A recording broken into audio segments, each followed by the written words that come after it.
Well, welcome back, folks. Today we're going to talk about restoring the fuel tank badges for the Honda SL125 project.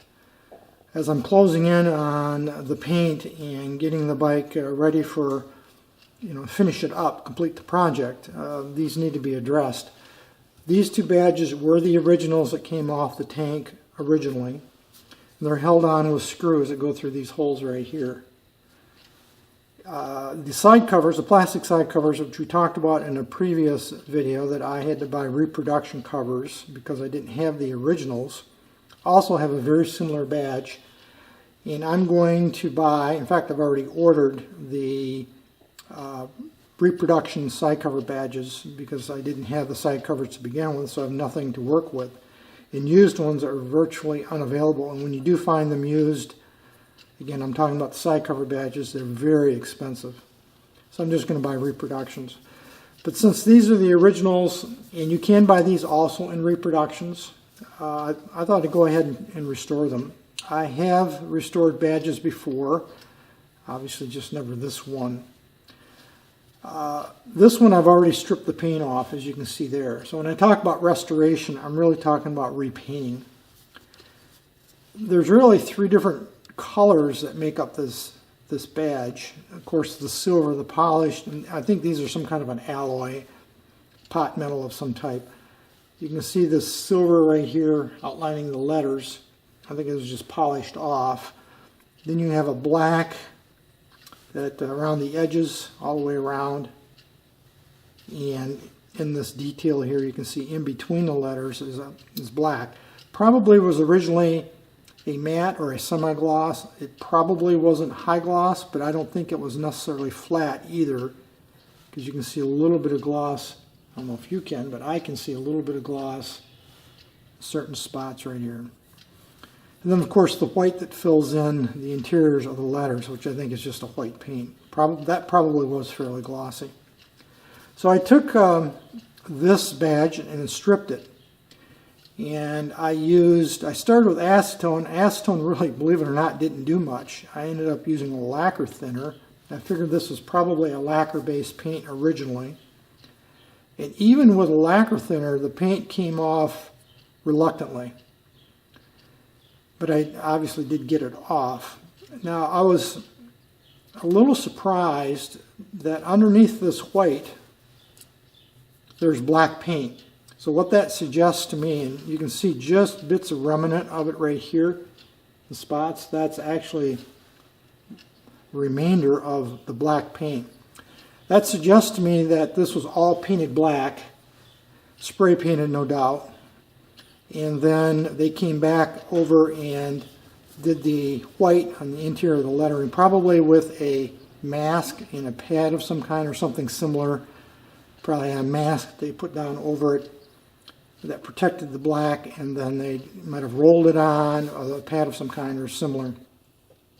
Probably wasn't sprayed, but I don't know. That's just a guess.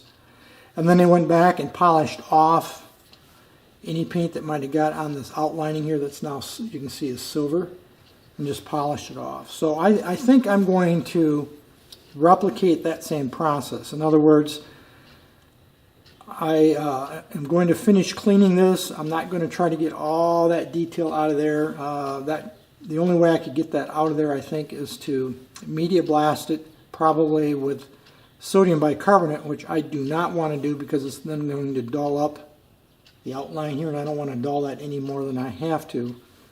I could polish it back, but I'm going to try to avoid that step. So I'll now soak this in acetone, make sure it's clean. Then I'll mount it up on probably a couple of standoffs so that I can elevate this up off of like a piece of plywood or something. And then I'll spray it with probably a semi-gloss or a black paint. Let it dry thoroughly, and then I'll come back over it with the interior of the letters anyway, with a enamel white slow drying paint. Now why am I going to use slow drying? Because I want to have time for it to flow out and settle into those letters. That's my thinking. And I do have some white model paint that I used in my model railroad projects that is not water-based. It's a thinner-based in some kind. So by definition, it'll be slow drying, which is what I want. I'm not worried about getting the paint on the silver part right here because I'm going to end up wiping that off anyway. What I don't want to do is get it into black. So I'll have to take my time with a good quality paintbrush and fill in the white. Probably have to do 2 or 3 coats to cover the black. But that's my thinking right now. That's my plan. So what I'm going to do is use this one as a test model before I strip this last one, because I want to use this one as just an example of what it's, relatively speaking, supposed to look like when it's done. And we're going to see if I can't replicate this look in this badge using the techniques I just talked about. Now, I'm not going to show all of those steps. It's pretty academic. Clean it good in acetone, mount it, spray it with black paint, let it dry for a couple of days, and then come back over with a fine model brush and fill in the letters with white. That's my thinking, what I'm going to try to do. So I'll bring you back later on when I've got that, at least this one, completed, and we'll take a look and see how that turned out. If that method doesn't work, I'll have to move to a plan B or C. But eventually, I'm reasonably confident we'll get it done. I thought I'd share with you a bit of an update on the Honda emblems, the tank emblems I'm restoring.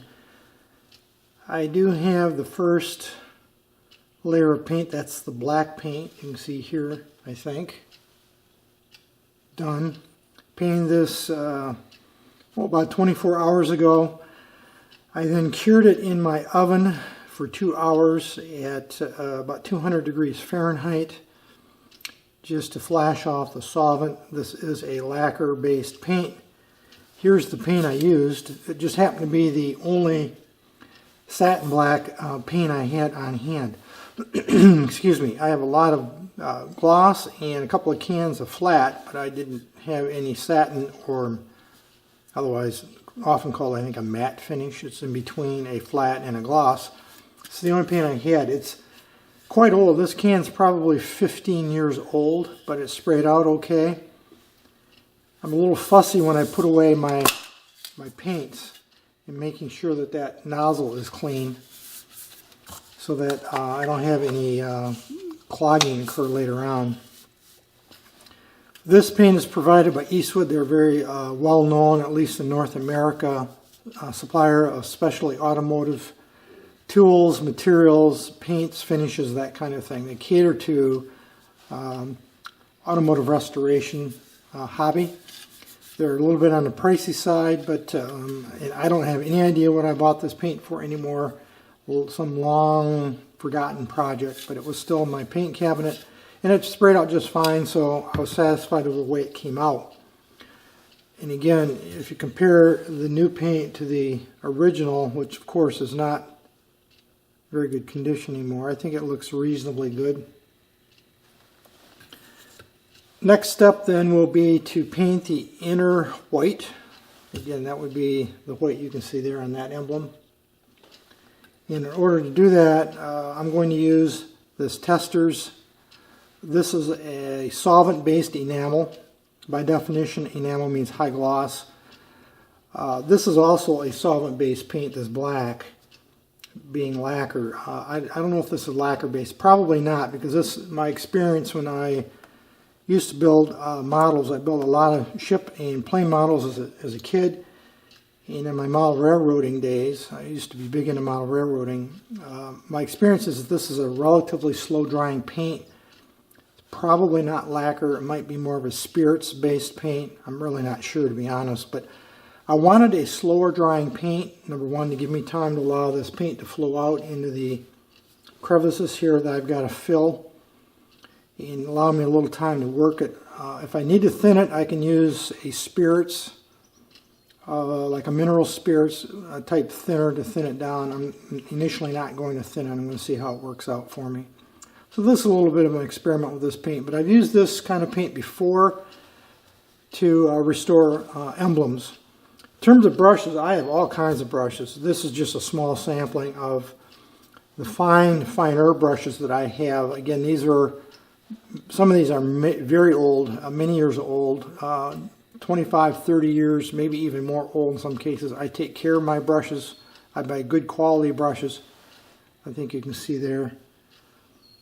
And I'll choose, you know, from my selection of brushes, which one to use. I'm thinking this one right here might work pretty good to get down into those crevices like that with the white paint.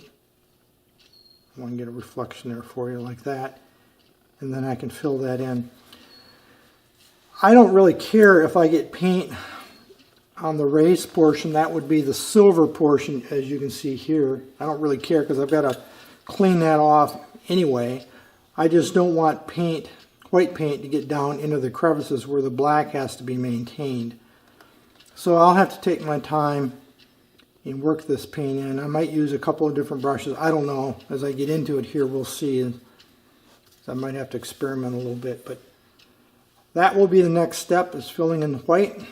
And then I will clean off the raised edges here like we just talked about. And then this emblem should be about done. Again, this is really my test piece before I go ahead and move on and do the second one. So once I get my procedure and techniques down on this one, I'll duplicate it on the second one. I'll bring you back a little bit later, probably when we got the... Well, it's a number of days later, and I think I've got the first emblem done. You can see, I think there how it came out. I think it came out pretty good. There's really no paint on the backside, of course. Eventually, ultimately, I did end up applying 4 coats of white. I allowed about 8 hours dry time in between coats. I applied a coat first thing in the morning, let it dry during the course of the day. Then late in the day, I'd come back, apply the second coat, allow it to dry overnight. Then repeat the process on the second day, and thereby after 2 days I ended up with the 4 coats. I did, just to reiterate, thin this paint just a little bit with mineral spirits as this comes out of the bottom bottle. It's a little bit thick, a little bit viscous, a little bit thicker than what I wanted, and so I just thinned it with a few drops of that mineral spirits to allow the paint to flow out. I did put this in my oven for each coat of white for at 170 degrees Fahrenheit for about 30 minutes. Actually, I pre-warmed the part itself. Then I applied the paint, put it in the oven for about 30 minutes, and then turn the oven off and just let it normalize so the paint would flow out nice and smooth. So I had to do that, of course, 4 times for 4 coats. And anyway, it worked out pretty well. I did eventually move on to a different brush. Originally, I was thinking of using this one right here. I found that was a little bit too big to get in some of these finer places. And I was concerned it was going to squeegee out too much paint over onto the black, and you didn't want to have to touch up a bunch of the black. So I switched to this brush right here, and that actually worked much better for me to fill in the white or paint the white. So this is the brush that I used, not this one, for eventually as I refine my process. Once I had the paint dry, the 4th coat, and I went back over it with sandpaper, I did start with acetone on a Q-tip, and I did not have what I thought was adequate control. I was concerned I was going to get down over onto this black and start rubbing that paint off. So I discovered very quickly that a Q-tip and acetone didn't, though it removed the paint, it didn't give me the control I wanted. So I moved on to a sandpaper. I started with 1000 grit and migrated. That was a little too fine. Went to 800, 600. Ended up at 400 grit. That's what you have here. And it was real easy to do. After the paint had dried thoroughly, the 4th coat, I just held it like this in my hand, and then I just went over it like that. And very quickly I burnished that paint off, and it looks like you see here.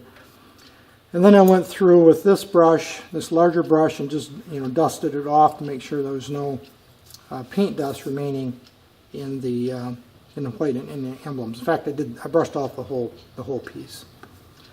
I had very little overflow of the white onto the black. I had just a couple spots I had to touch up a little bit, but really nothing serious at all. And it ended up coming out looking like this. I do have new screws coming right here. There's 4 screws, of course, 2 for each emblem. Honda still supplies or supports that screw, so I have those coming. They should be here in the next day or two. So when the tank is finished, I can just mount these right directly on the tank. And of course, this is good and dry now. This can be easily handled, as you can see here. So I'm quite happy with the way this first emblem came out. And again, I learned a few things in the process, that what worked and what didn't. One other thing that I want to mention is I think it would be easier, and I'm going to do this on the second emblem, is after I painted it, I've got it painted black, that initial couple of coats of black paint. I think I'm going to go ahead and burnish that off with sandpaper, so that then when I start applying the white and I have to do that second paint removal of the white off of the edges here, I won't be mixing black and white paint, powder, dried powder, and potentially contaminate or smear into that white. So I think I'm going to make that minor change going forward on the second emblem. So now that I got this emblem done, I'm going to go ahead now and strip the paint off of this one. I wanted to keep this one as an example or a model. And you can see that I had some paint there on the back, or some tape right there on the back side where I wanted to hold it in position for some testing for painting purposes, spray painting purposes, and that's all that blue tape is for. This is painter's tape. So I'll duplicate the process on the second emblem. I'm not going to show that because it'll be a duplication of what we just did. It'll be redundant, but when I'm done, it will come out looking like this one. And you'll probably see these emblems next when they're mounted on the fuel tank in a future upcoming video. That's going to be it today, folks, for this episode. Any issues, questions, thoughts, drop me a note. Otherwise, as usual, thanks for watching.